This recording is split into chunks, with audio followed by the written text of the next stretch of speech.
சிவப்பு படையின் வீரன் களத்தில் வெல்லும் துணிச்சல்காரன் காலம் கொடுத்த கடமை வீரன் ஞானம் புகழும் கலைஞர் பேரன்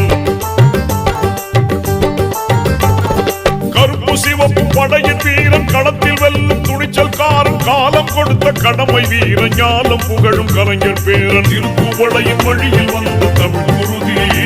இளம் திராவிடருக்கு தலைமை தாங்கும் உதயநிதி திருக்குவளையின்